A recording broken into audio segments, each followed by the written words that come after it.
Hi friends, నేనైతే ఈరోజు నెయ్యి చేస్తున్నాను. మంచిగా మీగడ తీసుకోవాలి. 20 డేస్లో 2 బాక్సులు అయినాయి నెయ్యి.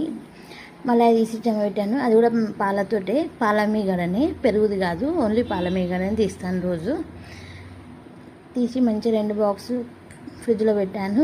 కూల్ వాటర్ కూడా పెట్టుకోవాలి. మనము కూల్ వాటర్ తోటి మంచిగా దాన్ని చెంచాతో కలుపుకోవాలి. మంచిగా మిక్స్ చేసుకొని చెంచాతో మిక్స్ చేసుకొని మంచిగా దగ్గరికి పడ్డాక కూల్ వాటర్ వేసి మనం 2-3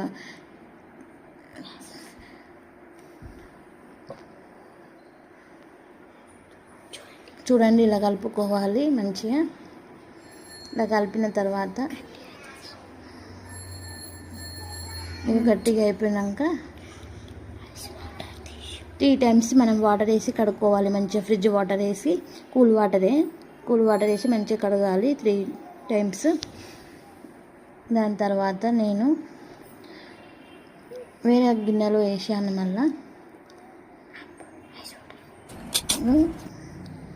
మంచిగా నీళ్ళన్నీ అంపేసాలి. మనము కలిపిన తర్వాత ఆ వాటర్ అన్నీ తీసేసినాక కూల్ వాటర్ వేసి మంచిగా 3 టైమ్స్ కడిగేసాను. అందులో వేసి కంచి బొగన్లో వేసేసి ఎక్కియాలి. ఇప్పుడు ఇలాచి కూడా వేసుకోవాలి. మళ్ళీ అడగొట్టేసుకోవాలి. నెయ్యి అయిపోయింది చూడండి. ఓన్లీ 5. హాయ్ ఫ్రెండ్స్, నేనైతే ఈరోజు నెయ్యి చేస్తున్నాను. మంచిగా మీగడ తీసుకోవాలి. 20 డేస్లో 2 బాక్సులు అయినాయి నెయ్యి. మళ్ళీ తీసి జమ పెట్టాను. అది కూడా పాలతోటే, పాల మీగడని, పెరుగుది కాదు, ఓన్లీ పాల మీగడని తీస్తాను రోజు. తీసి మంచిగా 2 బాక్సులు ఫ్రిడ్జ్లో పెట్టాను. కూల్ వాటర్ కూడా పెట్టుకోవాలి. మనము కూల్ వాటర్ తోటి మంచిగా దాన్ని చెంచాతో కలుపుకోవాలి. మంచిగా మిక్స్ చేసుకొని చెంచాతో మిక్స్ చేసుకొని మంచిగా దగ్గరికి పడ్డాక కూల్ వాటర్ వేసి మనం 2-3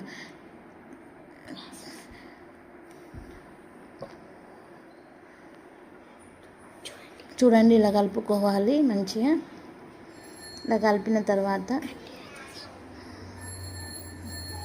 ఇది గట్టిగా అయిపోయాక 3 టైమ్స్ మనం వాటర్ వేసి కడుక్కోవాలి. మంచిగా ఫ్రిడ్జ్ వాటర్ వేసి కూల్ వాటర్ వేసి మంచిగా కడగాలి 3 టైమ్స్. దాని తర్వాత నేను వేరే గిన్నెలో వేసాను. మళ్ళా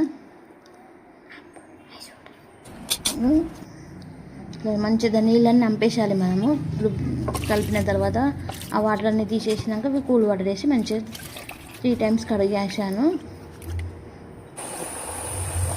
అందులో వేసి కంచి బొగన్లో వేసేసి ఎక్కియాలి. ఇప్పుడు ఇలాచి